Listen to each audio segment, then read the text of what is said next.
Good morning. Well, another snowstorm has come and it's just slowing down outside.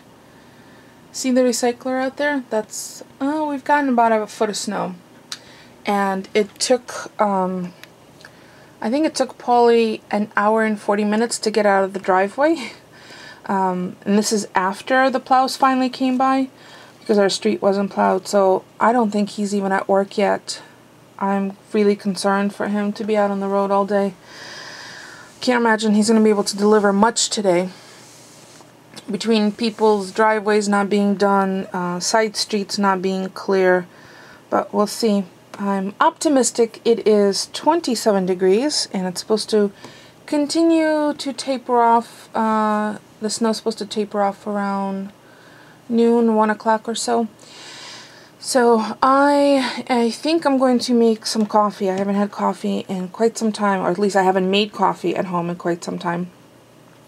And Polly came home yesterday. He was so cute. He got cereal and milk and cold cuts in case we need to make sandwiches. Not like we'd ever run out of food, but it was very nice of him to think about that.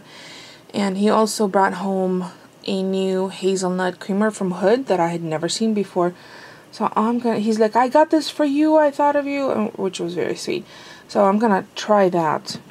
And then I am working, I don't know, for those of you who know, I'm a telecommuter, so I work from home, even though there's a physical office in the state of Connecticut for my company. There's actually 3. But I do work from home, so does the rest of my department. And I don't believe there was a late start this morning or a cancellation, but even if there was, because I'm a telecommuter, even if the office is closed, I still have to work. Unless we have no power, I still have to work. Or any of us who are telecommuters still have to work. So that's what's going on this morning. The dogs have all been out. I have to shovel a path to the chickens. But because I went to see them so late last night, I think they'll be okay for a little while. And the guy who does our driveway will be here probably in the next hour or so. So I might just let him make the path for me because I'm being extremely lazy. I know. Now, if we do get another coop, I will put it right in back of the mudroom. I'm not going to put it quite that far away. That way when it's inclement weather, it doesn't feel quite so much of a chore to go out to see the girls.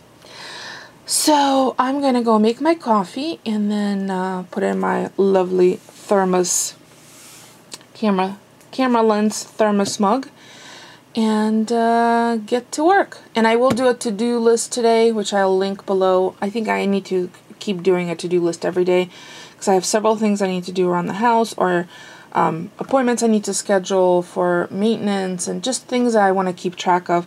And I will also, I have to finish my missing staples list from our groceries, which we have to get hopefully Saturday morning before the nor'easter comes. So hopefully my sister will get in from Arizona safe and sound. She misses this storm, but I think the kids are home from school with Eric, which I'll give him a call a little later. See if they're going stir crazy. Maybe occupy the kids with a chat for a little bit. Or maybe some FaceTime. So that's what's going on today. I'd like to say it would be lovely if Paulie was home, you know, and I knew he was safe and sound. But unfortunately he's out on the road. So hopefully he'll be checking in with me. And, you know, I don't know. It just seems silly if the state is shut down and non-essential employees are sent home, that his company still sends them out. I know you guys all want your packages from UPS, but sometimes you have to think about safety. It's not just the safety of the driver, it's safety of the other people on the road. It's the fact that plows have to come by and it's much easier to go around a car than a big truck that's out, you know, making stops. So it would have been nice if they had made that judgment call today, but they didn't. So we'll see. Hoping for the best, right? Always hope for the best. Alright, I'll be back in a few with the to-do, and I might even share some of my coffee. So I just went outside and took a picture of the snow with my 18-inch ruler, 18 inches and 45 centimeters. Yeah, We have over 10 inches of snow, at least on that one spot where I measured. So this is the creamer that Polly came home with, hazelnut country creamer, and then he also came home with that. So I'm taking a guess that he would like that tonight. So I'm gonna make my coffee. I took some pictures, and if you don't already follow me on Instagram, you're missing some funny pictures, right, Mose? You're missing some funny pictures. Oh, the Mosey. Oh, the Mose. So I just posted that picture of the snow there. Oi, oi, oi. I might have to use that as the thumbnail for today's video. Snowstorm 2 of 3. 3 coming on Saturday night, I think. So, really looking forward to my coffee. Gotta go grab my... I'm out of K-cups, so I'm going to use my... Let's see, where is it? And, oh my gosh, where is it? There it is. My... You fill your own... Can't open it with one hand, but there's a mesh... Hold on, I'll show it to you in a sec. Okay, so there's a mesh sieve inside. You just fill that up with coffee. Pop the lid back on and put it in your K-cup or in your Keurig. This is one of the things that I know some people have posted, particularly when I talk about my Keurig, if they don't have one, that it's a waste of, the K-cups are wasteful. Well, you don't have to use K-cups. You could just use one of these. I think it was, mine came with my machine, but I know that they're anywhere between like $8 and $10, and you could just use your favorite coffee, even if they don't make the K-cups. That way you don't feel bad about having to recycle the single-use K-cups. So, off to make coffee. Oh, let's see. I think I have a... I'll have to look and see what I have in the freezer. And I keep my coffee in the freezer, the ground coffee. So this is Dunkin' Donuts, the coffee that I've had in resealable container in the freezer. And look what else I have. Oh, I think I'm going to put a spoonful of that. A spoon of the Dunkin' Donuts and a spoon of chocolate macadamia nut. Decadent. Royal Kona. Yum. It was 3 teaspoons of the Dunkin' Donuts and 2 teaspoons of the Kona. So I have plenty to have several more cups. This way I get the flavor without, you know, I prolong the, make it last. So now I'm going to put in the hazelnut creamer. And I like that this 12-ounce mug fits enough coffee, the large coffee on the Keurig, and plenty of creamer for me. So I might take some few sips off and then lid it and go back in my office to work. I just talked to Paulie. It took him an hour and 25 minutes to get to work, which is usually about a 15-20 minute drive. And this is after he spent over an hour and a half outside digging out the car and trying to get out on the street. Luckily, a truck came by with a couple of teenagers in it, and they helped him push the car out, which is really nice. That's one of the things that I really appreciate about living in a small neighborhood, you know, where everybody kind of knows each other. People are really helpful, especially when it's situations like this. Like later I'll check in on our next door neighbor, Evelyn, who's in her 80s, because I'm not sure whether her son's going to be able to make it there. Oh, yeah. You know, it's kind of, my mother and I were discussing this the other day. They're in Florida at the moment, at their condo in Florida, and they still have a house up here. So she has been, like, there's a full-fledged campaign on her behalf to try to convince me to move to Florida. You know, she's used every possible temptation. And yeah, it's very tempting today. I'm not going to kid you. It's, yeah, who wants to deal with this? However, every place, every location has something that is really fabulous and something is a little less fabulous. For me, Florida during the summer is like serving a prison sentence. The heat, humidity, the fact that you have to run in from one air-conditioned location to another. not so pleasant. But then again, when there's, you know, 10 plus inches of snow on top of 6 inches of snow on top of our next door neighbor in the back, diagonally from us, is snow blowing his backyard. I'm not even kidding you. Because we can only see his backyard from here. And I don't know if you'll be able to see it. It's beyond, let's see if I can zoom in. It's beyond our fireplace. But there is definitely a snowblower working back there. And his driveway's not in the backyard. Kind of funny. I know they had some work done. I wonder if they have put a pool in. And that's, I don't know. Don't ask me. I got totally sidetracked. Anyway, so my mom's been trying to convince me to move to Florida. Or at least come and visit her while they're there. And to be honest, I'd be afraid to kind of leave everything here in Polly's hands alone. With all the pets. She's like, oh, you can bring Mushka. I'm like, well, okay, but what about the others? Someone's gonna have to take care of them. So anyway, and my sister's in Arizona right now, so she's really enjoying it, no doubt. But, you know, we all have to come back to reality. At some point, maybe they'll decide to move somewhere warmer because, yeah, dealing with this. And the funny thing is my mother tried to use reasoning that I don't know how it would apply to me at all, but she keeps telling me that, oh my gosh, there are no obese kids here. Well, I don't know what that means to me, but she's like, they're all outside playing. There's none of this stuck in the house thing. Okay, thanks, Mom. That was fabulous reasoning. I know she means well. It's kind of funny. Oh, and I'm finally cutting, since it's kind of quiet and I have some things that are, some reports are running, I'm cutting these craft doilies. They'll be 10 to a pack, and I'm going to have a limited amount available. And I thought, since I have those little MFTs, I'll also throw those in as well. Maybe a couple of silver, a couple of craft. Just something for you to play with, for those of you who are interested. And when I do have them available, I'll post a message in the About section, depending on which vlog, or I'll just do a separate video. Alright, back to reality. Well, I'm glad Polly's at least at work. Mind you, it's 12:04 in the afternoon. So, and the snow has definitely stopped.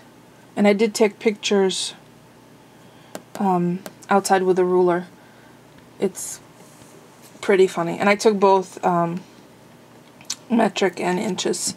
For those of you who know the metric system or live with the metric system, which I did at one point, but not anymore. I still prefer the metric system myself, but you know, people in the States understand inches much better. So I have the photo has both. All right, back to work. I don't know why I'm yawning. I'm having coffee and it's really, really tasty. It's my Kona chocolate macadamia mixed in with Dunkin' Donuts. It's not bitter, but there's definitely a hint of something, you know, that depending on where it hits on your tongue, where the receptors are to recognize that particular flavor, you know, sweet, salty, bitter. What are all of them? No, I can't remember. But yeah, there's a tiny little hint of like something, but it's not unpleasant bitter. It's not like hops. Like, I don't really like hoppy beer because of the bitter aftertaste, but there's a very pleasant flavor there, and definitely get the sense of macadamia and chocolate, and just with a 2 teaspoon addition. So, all right, enough rambling. Oh my gosh, it's almost 6 minutes of rambling. Alrighty, I'm getting ready to make the stock, and I'm listening to the news of the not ready prepared hotels in Sochi, which I can't be surprised. It's Russia. Sorry, I speak from experience. Some of the photographs that I've seen posted of the brown water and the a real bee and a packet of honey. The QC, quality control. So I have on the plate a Large onion, just diced roughly, and I wasn't too concerned about how well I clean things. Well, I mean, everything is clean, but it's like the less pretty vegetables. An entire clove of garlic smashed, peeled and smashed, a big carrot that I've cut into chunks. I also saved some pretty celery and carrots and dill and scallions. That's for the soup once the stock is done. And I have the dill ends, which have a lot of flavor, going into the stock, and celery pieces. So that's what's going in the stock. I'm going to take the turkey breast off the bone and then put the bones into the stock pot along with all these vegetables and cold water. Let them come up to a simmer, skim off the scum, that like bubbly white stuff, and then let it simmer. I'll add salt, black pepper, probably a bay leaf. Yeah, I'll put a bay leaf on this plate, and this is all getting strained, so it's not an issue. And I'll strain everything out, and then I'll have a relatively clear consommé, which I will pop in the mudroom where it's super cold. That way, in a flat pan, all the fat will float to the top, and I can skim that off, so it'll be a relatively fat-free stock. And then I'll start on the soup. I'll just rinse out that same stock pot and shred the turkey breast. I might save some for sandwiches. I don't know. That's a lot of meat, so I'll have to wait and see. But that's what I have prepped so far, so I'm going to pop this in the pot, probably in the bottom. The vegetables will go in the bottom, and then add water and the bones. There's the pot with the turkey stock components: the celery, onions, garlic, dill stems, salt, black pepper, turkey carcass. I put the wings in there as well. When I go to strain the stock, I will pick the rest of the meat off the bones because it'll be much easier because it'll be warm and sauteed. And I'm gonna strain it probably into a bowl, put the bowl in the mudroom because it's nice and cold out there. And then I'll be able to skim off any fat off the top because it'll solidify. That's the easiest way to get rid of the fat. So I'm gonna let it simmer. I'm gonna let it come to a rolling boil, which is what I'm waiting for right now, for it to come up to a boil. As soon as it comes to a boil, I'm gonna turn it down and simmer it. I did add 2 small bay leaves, and they'll get filtered out with the straining. And then I have my veggies for the soup, which will just cook through until they're kind of tender. We like things a little crunchier, but there'll be the flavor of the same veggies already in the stock. So as you can see, it's starting to percolate. So I'll check in on it in a few minutes. Well, I'm gonna hang out here, wait until it comes up to a simmer. And I did start with cold water. That's important, not hot water. Cold water, and now it's coming up to a boil, and then I'll turn it down and let it simmer. I'll check in on it in about 20 minutes or so. Taste it for salt and pepper because I want to make sure that it's flavorful. See if it needs anything else, and then it shouldn't be too long after that it could get strained and made into soup. So the soup is done. I have veggies and turkey in it. I already served Polly's. You okay? So I'm gonna have mine and with some croutons, and that's gonna be it for us for today. It's a super long vlog. Hope you're all warm and dry and safe and sound. And I'll see you all. Oh, and don't forget the thumbs up.